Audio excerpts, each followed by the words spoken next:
เราทำงานอย่างทีมพี่มี20คน20คนก็เอาละนิสัยก็ไม่เหมือนกันเนาะสกิลเซ็ตก็ไม่เหมือนกันอีกแต่มองว่าเนี่ยแหละคือจุดดีคนนึงเป็นคน perfectionist อีกคนนึงแบบชอบ creative มากๆเลยคนนึงเก่งเทคนิคมากๆพอเรามาปรุงแต่งรวมกันนะครับมันก็ได้ผลงานที่แบบเป้าหมายเดียวกันทั้งหมดรู้สึกว่าความสดใหม่ของการที่เราไม่รู้เลยว่าเรากำลังจะเจออะไรเป็นสิ่งที่สวยงามมากเพราะว่าสิ่งที่เรามีอยู่เป็นสิ่งที่คนที่อยู่แล้วอาจจะไม่มี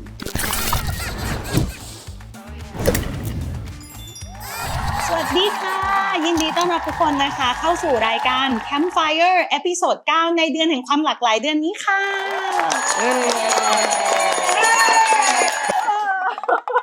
เรามีพี่ๆน้องๆจากทีมโปรดักชันมาร่วมเป็นแขกรับเชิญของเรากันนะคะก็เริ่มแรกมีน้องฟ้านะคะมีน้องมีนนะคะแล้วก็มีพี่ป่านค่ะ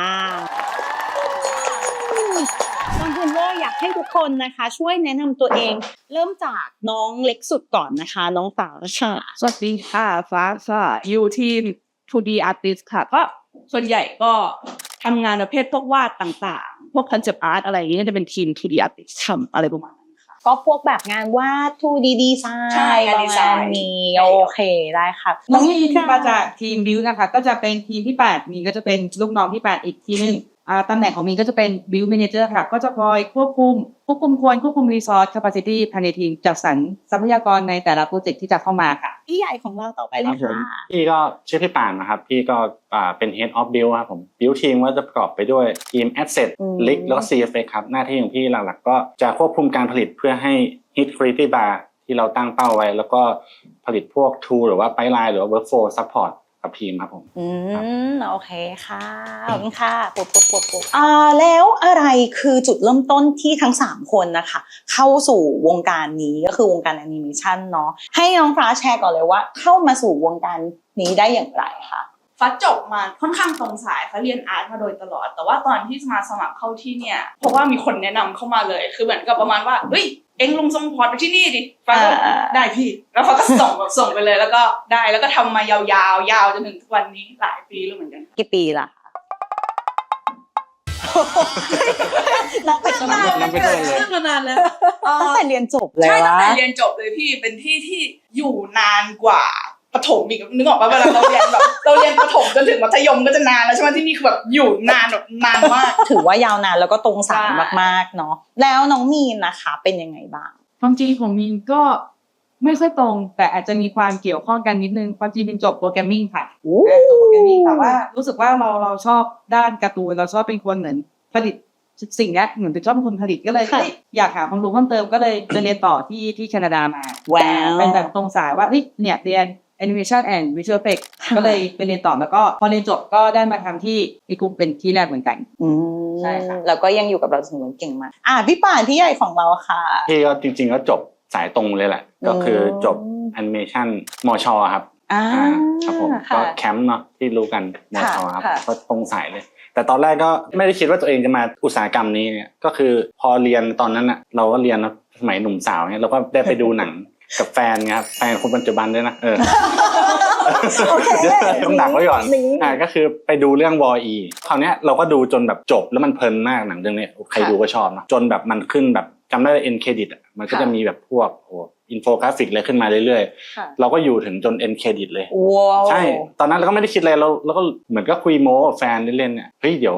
วจบอยากจะไปมีแบบชื่อในเครดิตหนังเนี่ยตอนนั้นก็เหมือนเป็นตัวแบบจุดประกายครั้งแรกที่แบบมันจะเราลองมาลุยสายนี้จริงๆจังดีกว่าแต่จริงๆตอนแรกคือแค่โชว์สาวใช่โชว์สาวใช่ไปโม้เลยแหละโม้เลยอันนี้โชคชะตาและเพื่อนนำทางนะคะส่วนนี้ก็แพชชั่นลีดล้วนๆโอเคส่วนคนนี้ความรักนำทางโอเค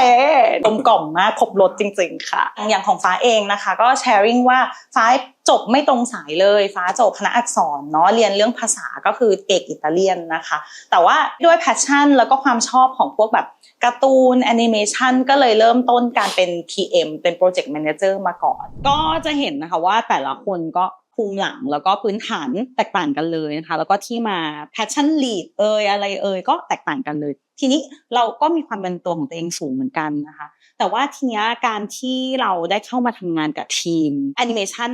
pipeline มันไม่ได้เสร็จแค่คนเดียวแต่ว่า เราจะต้องทำงานร่วมกันเป็นทีมนะคะเรามีการใช้แนวคิดในการโอเคเราเป็นตัวของตัวเองด้วยแต่ว่า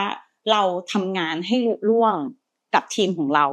ได้ยังไงบ้างก็คำถามไม่ยากนะก็เลยให้พี่ก่อนครับผมได้ครับก็จริงๆก็แน่นอนเราทำงานอย่างทีมพี่มี20คน20คนก็เอาละนิสัยก็ไม่เหมือนกันเนาะสกิลเซ็ตก็ไม่เหมือนกันอีกแต่มอเนี่ยแหละคือจุดดีเพราะแน่นอนถ้าเรามีคนไทยเดียวมาสกิลเซ็ตเดียวกันเนี่ยเราก็จะไม่ได้งานที่แบบทุกคนช่วยกัน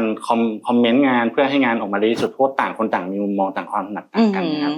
สุดท้ายมันคือการที่เราโอเคput the right man to the right job ครับเพื่อที่จะทำงานชิ้นนั้นน่ะโดยองค์ประกอบต่างๆเนี่ยที่เคมีไม่เหมือนกันคนนึงเป็นคน perfectionist อีกคนนึงแบบเป็นคนที่แบบชอบ creative มากๆเลยคนนึงเก่ง technical มากๆพอเรามาปรุงแต่งรวมกันนะครับมันก็ได้ผลงานที่แบบเป้าหมายเดียวกันทั้งหมดเหมือนกันครับผมประมาณนี้ครับโอเคค่ะก็อาจจะเปรียบเทียบกับเหมือนการทำอาหารเนาะในหนึ่งเมนูมันก็อาจจะมีตัวชูแหละตัวชูอินกรีเดียนเด่นก็ใช่ค่ะผมก็จะป่ายไม่ใช่ตัวชูโรงตัวชูโรงแต่ว่ามันก็ต้องอาศัยหลากหลายองค์ประกอบเนาะซึ่งหลากหลายด้วยแต่ว่าก็เบลนด์อินจนกลายเป็นจานอาหารที่อร่อยประมาณขอสกิปมาด้านฝั่งอาร์ตก่อนของทีมอาร์ตก็ทุกคนมีเหมือนกับมีสกิลมีความเก่งที่ไม่เหมือนกันใช่ไหมพี่ก็แบบว่าก็มีจุดเด่นของแต่ละคนมีลายเส้นของแต่ละคนแต่ว่าด้วยความโปรเฟชชั่นอลก็ทำงานด้วยกันได้หรือว่าในงานที่ลูกค้าต้องการให้เป็นรูปแบบนี้ก็ทำออกมาได้เพราะว่าเรามีความแบบว่าโปรเฟชชั่นอลอยู่เหมือนกับว่าด้วยความที่เราไม่เหมือนกันมันเลยทำให้ตัวงานของเราอะทั้งหลากหลายได้ด้วยและการที่มันหลากหลายในการค้นหาว่าอะไรคือสิ่งที่ตอบโจทย์ที่สุดแล้วเมื่อเราทำสิ่งที่ตอบโจทย์ที่สุดแล้วอะคนที่แบบเป็นคนลีดหรืออะไรตรงนั้นก็สามารถแชร์ด้วยความที่ว่าเราแบบเหมือนกับเราไม่ได้ปิดกั้นไอเดียต่างๆเราใช้ความหลากหลายเนี่ยให้เป็นประโยชน์ใช่พอเราได้อะไรที่มันตอบโจทย์แล้วเราแชร์กันเพราะฉะนั้นสิ่งที่อยากพูดก็คือเราทำทุกอย่างเพื่อให้ได้ผลลัพธ์ที่ดีที่สุดโดยการทำงานกันเป็นทีมแล้วก็ใช้ทีม diversity เนี่ยแหละทำให้เกิดผลงานที่ดีที่สุดนั่นเองมันคมนะแต่เดี๋ยวพี่ขอเป็นน้องมีนโจทย์ใหญ่เลยก็ปิดสวยๆยกตัวอย่างเคสในทีมละกันอาจจะเป็นในเรื่องของแก็ปเยียร์ละกันความต่างของอายุบางทีเราต่างกับน้องในทีม10 กว่าปีเลยใช่โอเคเหรอไม่ถึง10 ปีนี่ทำไฮไฟอยู่แล้วความที่มีแก็ปเยียร์เยอะเนี่ยมันอาจจะทำให้ภาษาที่ใช้หรือว่าความคิด mindset อะไรมันอาจจะต่างกันหรือว่า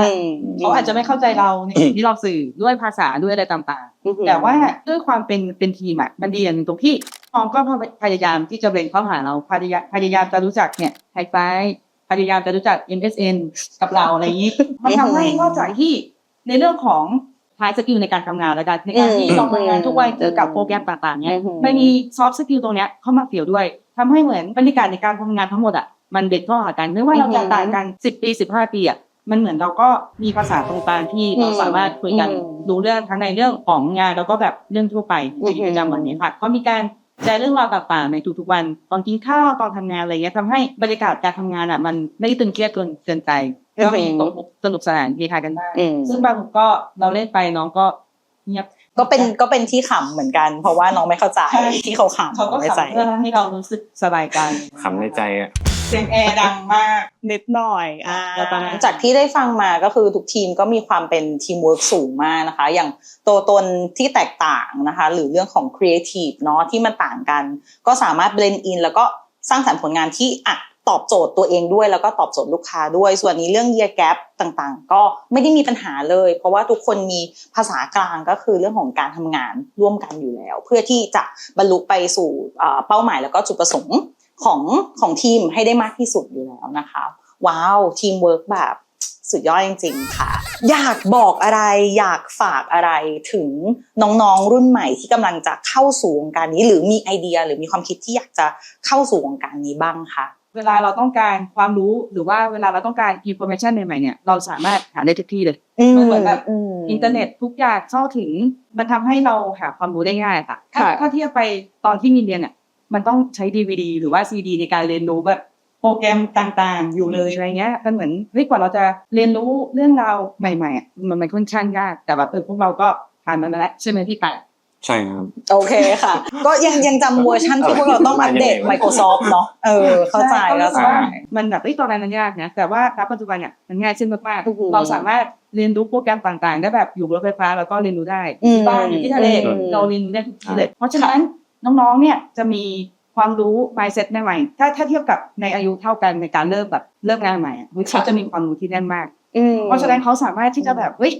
มีความรู้เต็มไปหมดเอามาสร้างสรรค์ผลงานดีๆในวงการได้อะไรเงี้ยค่ะช่วยกันรันวงการมาช่วยกันแบบเอาความรู้ใหม่ๆเอาประสบการณ์ใหม่ๆเนี่ยมาแชร์ให้พวกพี่ๆหรือเพื่อนๆในทีมได้เลยรู้สึกว่าทุกคนมีความรู้แล้วเอามาจอยกันเนี่ยมันทำให้แบบผลงานมันจะออกมาดีมากๆเลยโอเคค่ะจริงๆก็อาจจะต่อเนื่องจากที่มีนบอกเมื่อกี้แน่นอนเรื่องของความรู้มันมีทั่วไปแหละแต่สิ่งสำคัญสุดสำหรับเด็กรุ่นใหม่ที่ต้องมีเลยคือมันเรื่องของสำหรับพี่นะเป็นเรื่องของ passion เรื่องของความแบบกระหายคือใจรักเหมือนเรารู้ว่าข้อมูลสมมติมีแบบเป็นล้านติวตอเรียลเนี่ยมันจะมีกี่คนที่ไปได้ดูทั้งหมดใช่ไหมครับแน่นอนเพราะฉะนั้นมันคือการสะสมชั่วโมงอะไรที่เราแบบชอบและรักจะทำแบบอยากจะตื่นมาทำมันตื่นมาศึกษามันอันนี้สำคัญมันคือสิ่งที่ must have เลยแล้วกันต้องมีเลยถ้าไม่มีต่อให้ความรู้มันหาง่ายก็ตามสุดท้ายเราก็ไม่สามารถเอามาใช้ให้เชี่ยวชาญได้ครับเพราะฉะนั้นก้าวแรกคือต้องใจรักมันก่อนครับผมปิดกันที่เจ้าตัวเล็กนะคะของเรานะคะเจนใกล้น้องๆมากที่สุดอยากจะฝากอะไรกับเพื่อนๆหรือน้องๆที่อยากจะเข้าวงการนี้พูดถึงตัวเองตอนเข้ามาใหม่ๆแล้วกันเพราะว่าเปรียบเทียบกับตอนที่ทำงานมาพักใหญ่ๆแล้วรู้สึกว่าการที่เป็นคนที่เข้ามาใหม่ในอุตสาหกรรมด้วยความที่เรายังไม่รู้ว่าอุตสาหกรรมจริงๆแล้วทำงานอย่างไรมันก็เป็นได้ทั้งข้อดีทั้งข้อเสียแต่ข้อดีที่คิดว่าตอนนี้ยังรู้สึกชอบมันอยู่เลยคือความที่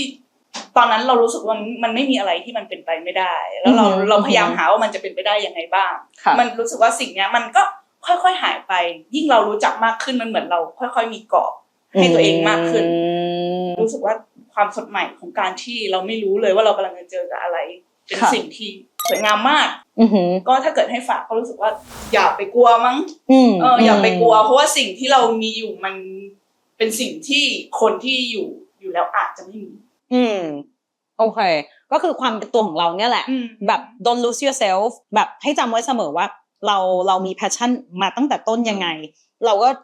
เรียนรู้ต่อไปพยายามขวนขวายความรู้ต่อไปแล้วก็พยายามทำความเข้าใจกับอุตสาหกรรมแต่ก็อย่าลืมที่จะรักษาตัวเองไว้ความสดใหม่ของตัวเองไว้ด้วยเหมือนกัน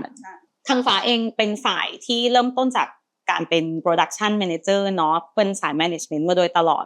ก็ชื่นชมอาร์ติสต์ทุกคนเลยแล้วก็อยากเชิญชวนให้แบบน้องๆเข้ามาสู่วงการนี้แบบลองมาลองสักครั้งลองมาดูว่า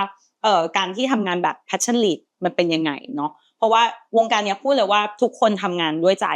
จที่รักจริงๆนะคะแล้วก็งานไม่ได้มีแค่จะเป็นสายโปรดักชันก็ได้ถ้าวันไหนอิ่มตัวกับการเป็นโปรดักชันก็หันมาดูเรื่องของ business ต่างๆก็ได้เหมือนกันนะคะก็มีหลากหลายช่องทางให้สามารถเติบโตแล้วก็เรียนรู้เพิ่มเติมได้นะคะก็ขอบคุณทุกคนมากๆเลยนะคะที่มาเป็นแขกรับเชิญให้เราในวันนี้นะคะทั้งเชิญเรื่องความรู้เชิญยิ้มนะคะเชิญเสียงหัวเราะด้วยนะคะขอบคุณมากนะคะเย้ก็สำหรับทุกคนนะคะอย่าลืมนะคะกดไลค์กด subscribe กดกระดิ่งกริ๊งกริ๊งติดตาม Igloo Campfire นะคะแล้ว EP หน้าพบกันใหม่นะคะสวัสดีค่ะ